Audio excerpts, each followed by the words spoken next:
नमस्कार, news line में आपका स्वागत है। इस वक्त की बड़ी खबरों के साथ मैं हूं राम। खबरों की शुरुआत करेंगे सबसे पहले मधुपुर के बड़बाद मौजा में जो लगभग 720 कट्ठा जमीन है उससे जुड़ी एक बड़ी खबर जल्द न्यूज़ लाइन पर हम लेकर आ रहे हैं आप सबों के बीच। क्या है इस जमीन की सच्चाई, कौन है इसके असली हकदार और किस प्रकार से आदिवासियों की जमीन को लूटने की जा रही है साजिश, किस प्रकार से जो भूमाफिया हैं इस जमीन को हड़पने के लिए अपनी ताकत लगा दिए हैं, जल्द लेकर आ रहे हैं न्यूज़ लाइन पर। नमस्कार। शेखपुरा से बरसतिया तक बनने वाला सड़क विगत कई वर्षों से अधूरा पड़ा हुआ था, जो शेखपुरा मंदिर तक ही बना था, लेकिन विगत दिनों दोबारा टेंडर होने के बाद इसे बनाया गया और यह सड़क पिच सड़क बनी। लेकिन उसकी स्थिति ऐसी है कि वह पिच सड़क की जो गिट्टी है वह उखड़ चुकी है और सड़क की हालत इतनी दयनीय है कि आप अगर उस रास्ते से गुजरेंगे तो ज़रूर कोई घटना भी घट सकती है। जायज़ा लिया है न्यूज़ लाइन के निदेशक प्रिंस समद ने, आइए सुनाते हैं। मधुपुर नगर पार्षद के द्वारा शहरी क्षेत्र में विभिन्न वार्डों में विकास के कार्य किए जा रहे हैं। कहीं सड़क बन रहे हैं, कहीं नाली बन रहे हैं और अभी हम मौजूद हैं बड़बाद स्थित। यहाँ पे देख सकते हैं कि कालीकरण का काम चल रहा है, सड़क का काम चल रहा है। आनंद कंस्ट्रक्शन ने इसका टेंडर डाला था और ये प्राकलन लगभग 1,26,00,000 की है। 1,26,00,000 से ये सड़क बनना है और सड़क में लगभग 15 दिन पहले काम हुआ है। लेकिन देख सकते हैं आप कि सड़क की क्या हालत है, दुर्दशा क्या है सड़क की गिट्टी अभी 15 दिन भी नहीं हुए हैं, सड़क की गिट्टी बिल्कुल उखड़ चुकी है और जहां तहां गड्ढे हो रहे हैं।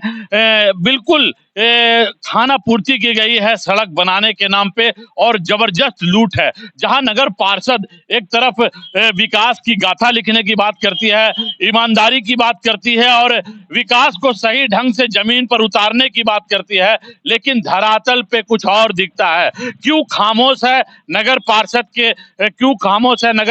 के तमाम वार्ड पार्षद, क्यों खामोश है यहाँ के अधिकारी? और ये यूं कहें कि जब आईएएस अधिकारी नगर पार्षद में आके बैठे हुए हैं, उसके बाद भी जो संवेदक हैं उनको कहीं से किसी बात की डर नहीं है कि काम कैसा हो रहा है। तो आप साफ साफ देख सकते हैं कि पूरे सड़क में सिर्फ खाना पूर्ति की गई है और विकास के नाम पे इसको सिर्फ हम लूट कह सकते हैं।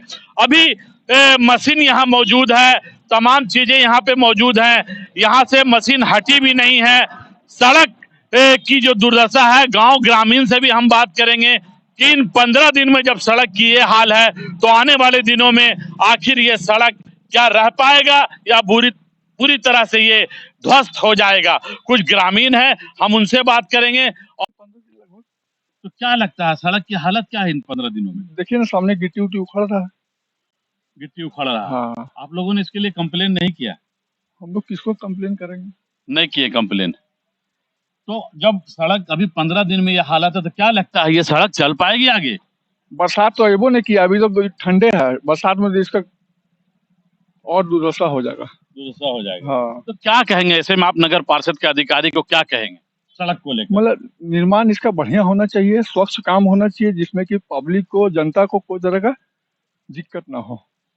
तो साफ साफ सुन सकते हैं। आइए आप लोग भी आइए, हम और कुछ भी लोगों से बात करेंगे कि सड़क देखिए, निर्माण कार्य जब होता है तो लोगों को ये उम्मीद जगती है कि अब हमारे क्षेत्र का विकास होगा, सड़कें अच्छी होंगी, नालियां अच्छी होंगी, पानी की व्यवस्था होगी। लेकिन जब जमीन पे धरातल पे जब बातें उतरती हैं तो बिल्कुल कोरा साबित होती हैं और ये साफ साफ यहाँ के लोगों का यह कहना है कि निर्माण कार्य बिल्कुल ही अवैध ढंग से हुआ है, गलत हुआ है और सड़कें महीना भर भी नहीं चल पाएंगी। आप बताइए क्या नाम है आपका? नकुल यादव है। बताइए कि कितना दिन हुआ सड़क बने? यही 10-15 दिन तो हो ही रहा है। 10-15 दिन में क्या लगता है सड़क की हालत क्या है? हालत तो वही तो देखिए रहे हैं, सब तो देखिए रहे हैं, आप भी देख रहे हैं, हम लोग भी देख रहे हैं, सबको तो देखिए रहे हैं। तो अब इसके बाद आप क्या कहना चाहेंगे यहाँ के अधिकारी से? वही देखा कि इसको कैसे, क्या दिन चलेगा, ये महीनों भर न चलेगा। महीना भर भी नहीं चलेगा। तो साफ साफ इनकी दर्द को आप सुन सकते हैं जब इनको उम्मीद जगती है कि नई सड़क बनेगी और अच्छा यहाँ पे सड़क से आवागमन अच्छा होगा, लेकिन ये उम्मीद पर जब पानी फिरती है, सड़क से जब गिट्टियां उड़ने लगती हैं 15 दिनों के अंदर, तो आप सोच सकते हैं कि क्या होगा। अब तो हमारे नगर पार्षद में आईएएस अधिकारी हैं, हम उनसे भी जानेंगे कि आखिर संवेदक को डर क्यों नहीं है, आखिर ये लूट की हिम्मत इन्हें आती कहां से है, इनको सह कौन देता है, ऐसे लोगों पे कार्रवाई क्यों नहीं होती है। इसके लिए लोगों को भी जागरूक होना होगा, ग्रामीण को भी जागरूक होना होगा अपने कर्तव्य के प्रति, और जो संवेदक हैं, जो नगर पार्षद के अधिकारी हैं, उनको भी अपने कर्तव्य के प्रति संवेदनशील होना पड़ेगा, तभी हमारा विकास कार्य पूर्ण हो सकेगा। मैं अपने सहयोगी के साथ Prince Samad, news line Madhupur. इस संबंध में हम संवेदक हैं के जे जेई हैं, हम उनसे फोन लाइन पे बात करने का प्रयास कर रहे हैं दिलीप जी से, और देखते हैं कि आखिर इन पूरे प्रकरण पर इनका क्या कहना है दिलीप जी का, चूंकि यहाँ से बाहर। दिलीप जी, ये बताइए कि ये जो सड़क है बड़बाद में, उसकी क्या स्थिति है, कौन है इनके संवेदक? आनंद कुमार है। आनंद कुमार है। कितना का प्राक्कलन राशि है ये दिलीप जी? 26 का था, जिसमें 1,26,00,000। हेलो, डॉक्टर बैद से और यहाँ एससी मुखर्जी रोड तक कुंडू बंगला वाला बन गया है, बीच रोड। जी जी, उसी में है। अच्छा। और कचरा जो हम लोग का जाता है ना, सॉलिड वेस्ट मैनेजमेंट, जी जी, उधर आगे पीसीसी बन गया है। अच्छा। और ई रोड में काम हुआ है, उसका सेकंड लेयर का काम नहीं सही किया, रात में किया, तो उसको नोटिस कर दिए। हमारा बोलने के बावजूद भी, मना करने के बावजूद भी वो रात में काज किया।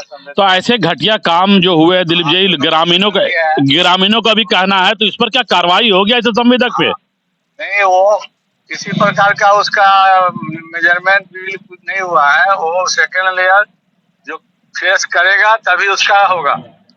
अच्छा। हाँ, 2 लेयर था, तो 2 लेयर किया, तो सेकंड लेयर में वो सही नहीं किया, रात में किया। और टेम्परेचर जो कम, ठंडा का टाइम है, तो उसको टेम्परेचर करके हाई लाना चाहिए, जिसके चलते वो ये पूरी सड़क की गिट्टी उड़ गई है, गड्ढे हो गए जगह जगह पे। हाँ, तो वही सेकंड लेयर में टेम्परेचर सही नहीं था उसका, प्लांट वाला से जो बीच गर्म करके दिया ना, जी जी, वहाँ से थोड़ा सा ठंडा का टाइम है इसलिए ठीक किया। तो फिर से करेगा तभी उसका कोई मेजरमेंट और ये होगा। तो इसको नोटिस हुआ है नगर पार्षद की तरफ से? हाँ, नोटिस कर दिया है।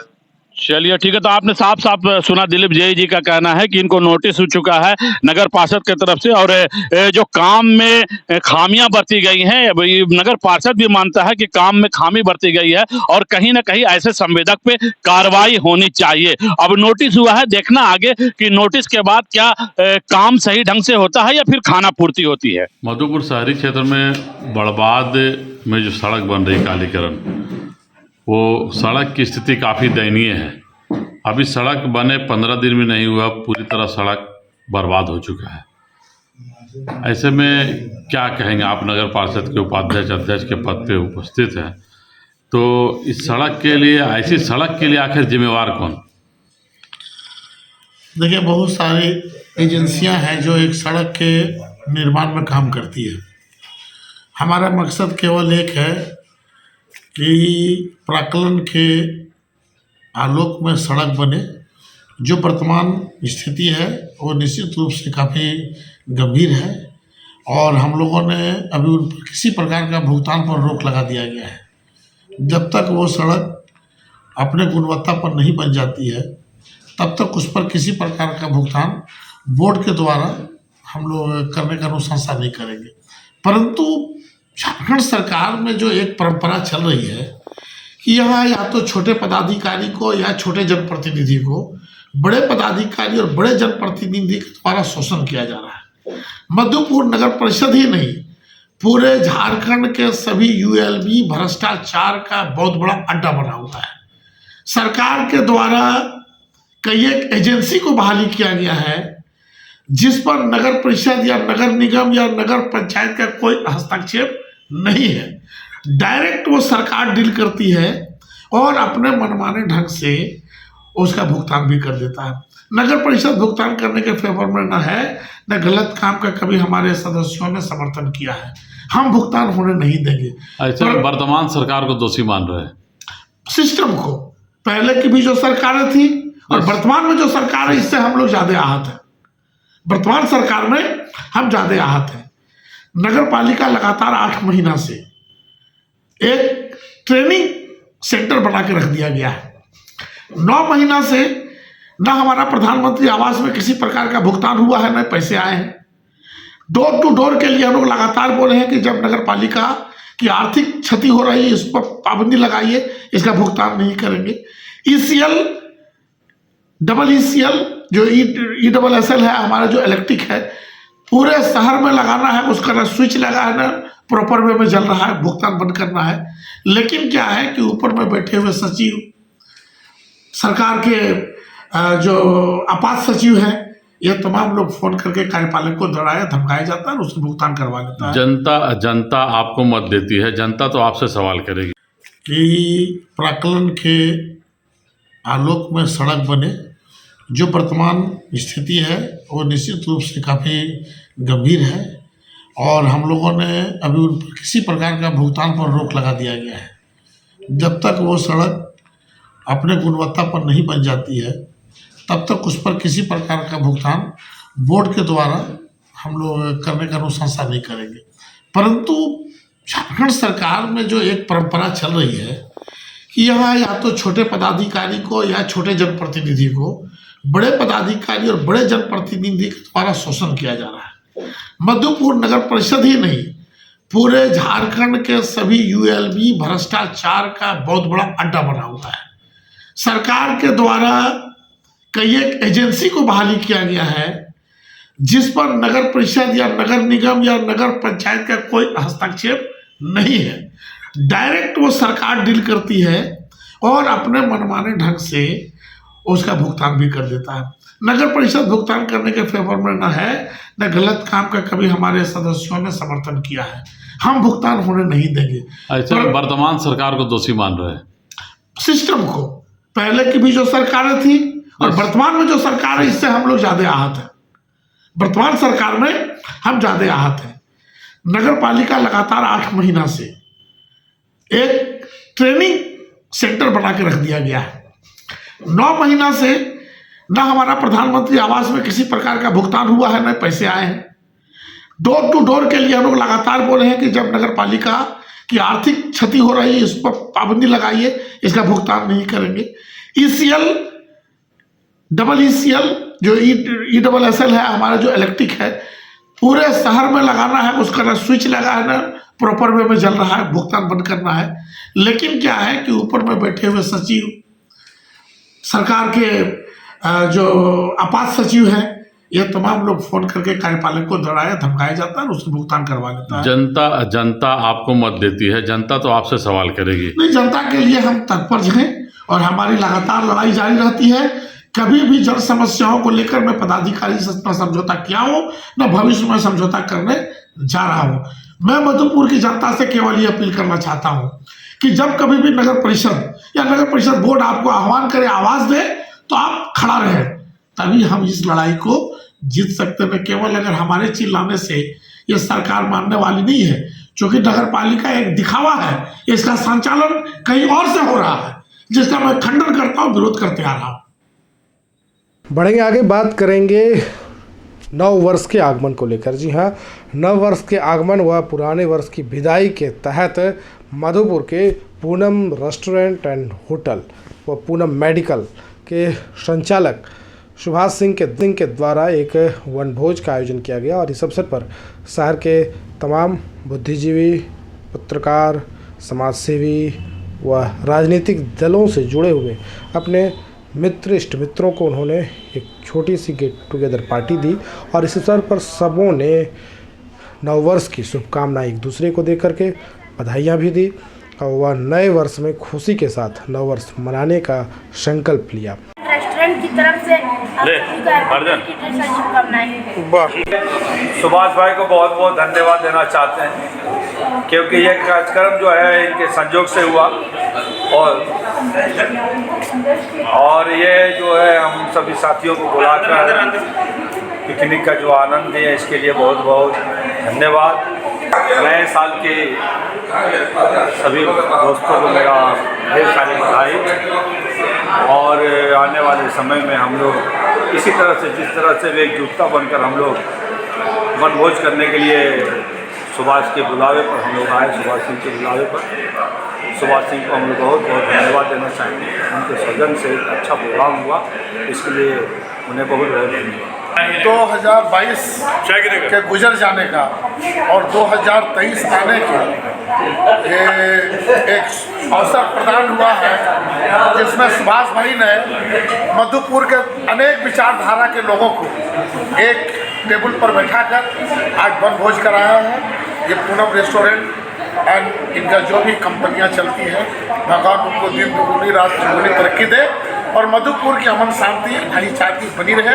आने वाला 2023 मधुपुर का एक बेहतर वर्ष होगा, ये हमारा आशा ही नहीं पूर्ण विश्वास है। धन्यवाद। नया साल की ढेर सारी शुभकामना आने वाले साल का।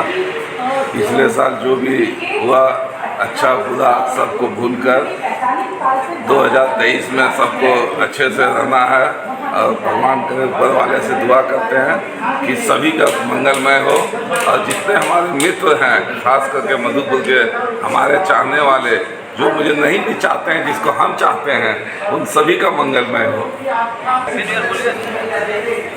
आप सभी को आने वाले नववर्ष की बहुत बहुत शुभकामनाएं। और खासकर आज हम लोग यहाँ पर सभी को इकट्ठा हुए हैं। एक वनभोज कार्यक्रम था मेरे छोटे भाई सुभाष सिंह की तरफ से, उनको बहुत बहुत बधाई। और वो आगे भी इसी तरह का कार्यक्रम आयोजन कर हम लोग को गौरवान्वित करें। हम लोग यही चाहते हैं कि आने वाले साल में हम उनका और भी इसी तरह का वनभोज खाते रहें। और मैं एक बार फिर से पूनम रेस्टोरेंट को बहुत ज़्यादा बधाई के पात्र हैं। उनके सारे स्टाफ, सारे मेंबर्स और उनके सारे परिवार के सारे सदस्य, उन सबों को नववर्ष की हार्दिक बधाई। नए साल के मौके पर सभी भाइयों को, मधुपुर वासियों को बहुत बहुत शुभकामनाएं। 2022 मधुपुर ने काफ़ी उतार चढ़ाव देखा है और 2022 का यह अंतिम दिन है लगभग। इस मौके पर पूनम रेस्टोरेंट जो शहर से लगभग 22 किलोमीटर दूर पर अवस्थित है, इस पर हम लोगों को सुभाष सिंह के द्वारा आमंत्रित किया गया, जिसमें सभी तबके के लोग, पूर्व चेयरमैन, वर्तमान चेयरमैन, हिना हॉस्पिटल, मीडिया, पत्रकार बंधु और प्रशासनिक कुछ पदाधिकारी भी हैं। सभी लोग यहाँ शामिल होकर आज इस वनभोज का आनंद लिए। काफ़ी अच्छा लगा और मैं ईश्वर से कामना करता हूँ कि आने वाला 2023 हो मंगलमय हो सभी के लिए सुखद अनुभव और एहसास लेकर 2023 का आगाज हो, यह ईश्वर से कामना है। वर्ष 2022 के इस विदाई समारोह में पूनम होटल एंड रेस्टोरेंट की ओर से आज ये पार्टी दी गई थी। हम तमाम लोग एकत्रित हुए और आने वाले वर्ष 2023 हमारा मंगलमय हो, शहर के लिए खुशहाली लाए, राज्य और देश के लिए खुशहाली लाए। इसी आशा और विश्वास के साथ कि नया साल हमेशा नया साल रहे, लम्हा लम्हा यूं ही खुशहाल रहे, कोई चेहरा न उदास नजर आने पाए। मेरे दोस्त, बस इतना ख्याल रहे। नव वर्ष मंगलमय। खबरों के लिए बस इतना ही, दीजिए इजाज़त। मिलेंगे अगले बुलेटिन में, लेकिन जाने से पहले आपको बता दें कि मधुपुर के बड़बाद मौजा में जो लगभग 720 कट्ठा ज़मीन है, उससे जुड़ी एक बड़ी खबर जल्द न्यूज़ लाइन पर हम लेकर आ रहे हैं आप सबों के बीच। क्या है इस ज़मीन की सच्चाई, कौन है इसके असली हकदार और किस प्रकार से आदिवासियों की ज़मीन को लूटने की जा रही है साजिश, किस प्रकार से जो भूमाफिया हैं इस ज़मीन को हड़पने के लिए अपनी ताकत लगा दिए हैं, जल्द लेकर आ रहे हैं न्यूज़ लाइन पर। नमस्कार।